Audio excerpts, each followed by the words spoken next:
Welcome to Kart Class, brought to you by 18 times Australian champion David Serra. Kart Class strives to give kart racing drivers the fundamental driving skills, kart setup, and the mindset required to take you from beginner to winner. Your host, David Serra, has over 25 years' experience in kart racing and is the most successful driver in Australian history.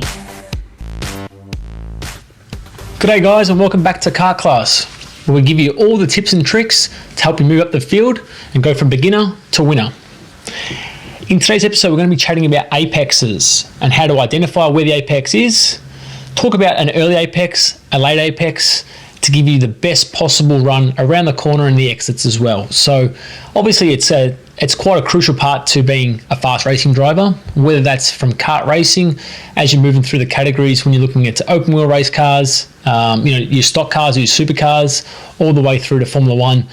Apexes is the main critical thing in regards to cornering as fast as you possibly can as well. So in this episode, we're going to be trying to give you guys, basic things to look out for, and when you should try an early apex or compared to when you should try an late apex the corners as well. So in regards to identifying what is an apex, it's basically a point in the corner where you want to place your inside tyres as close as you possibly can to the inside of the racing track. So depending on the radius of the corner, obviously, if you've got some more fast and flowing corners, that's going to change at what point you want to get close to the inside of the racing track.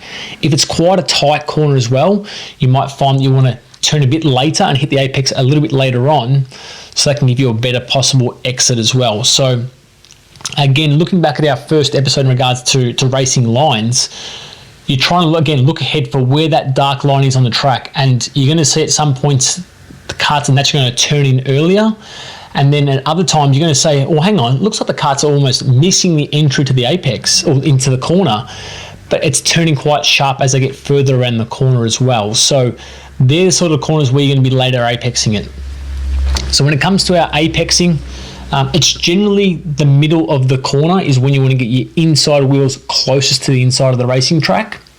But where it can differ is if you've got quite a tight hairpin and it leads into a long straight, the problem is if you turn in too early, you're going to run wide on the exit, and that means you're going to hit the accelerator that little bit too late, and that's going to cost you your momentum on the main straight that you're looking to try and maximize your speed as well. So if you've got a tight hairpin corner, and it leads onto quite a decent sized straight, they're the sort of corners that you want to apex later on. So that might be 3/4 the way around the corner. And what that does is, as you're turning later on the entry, it allows you to get on the accelerator earlier, which is why you're going to see a bigger benefit on the exit as well. Now, where an early apex corner might come into benefit is that you've got a fast flowing corner, so you can actually turn in a little bit earlier. And because you're not turning the steering wheel very much, it's not really going to affect the rear end of the kart. So so a faster flowing corner, you can naturally turn in that little bit sooner.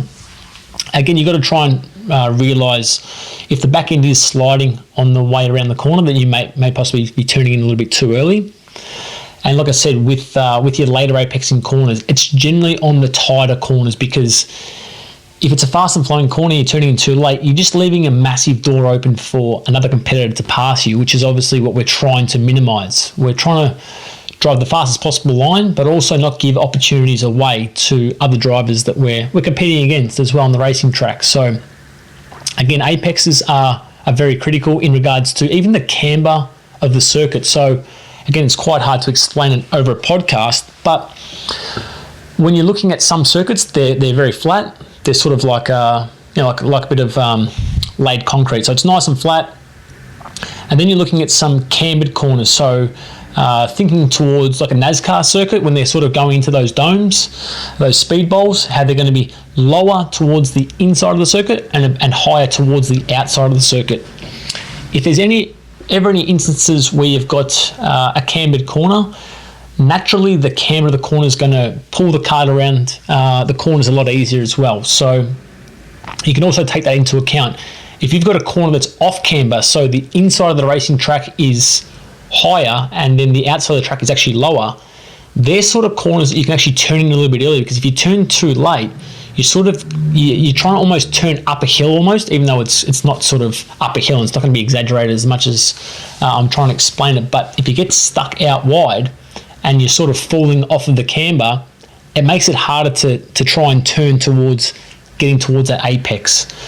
So that's where it sort of can differentiate. So you've got to take into account the camber of the corner, the radius of the corner as well, how tight it is or how flowing it is, to determine where your apex is.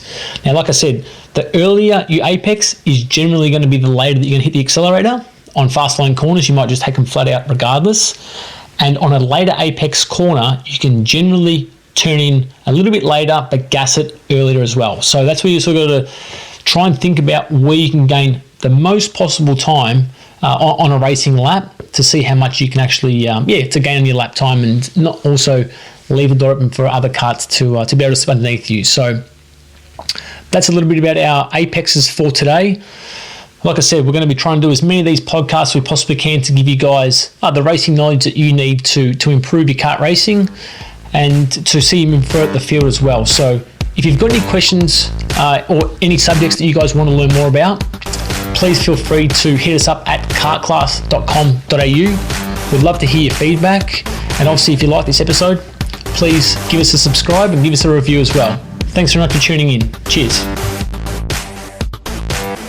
If you've enjoyed today's episode and want to learn more about your kart racing, be sure to check out kartclass.com.au for driving courses catered to all skill levels.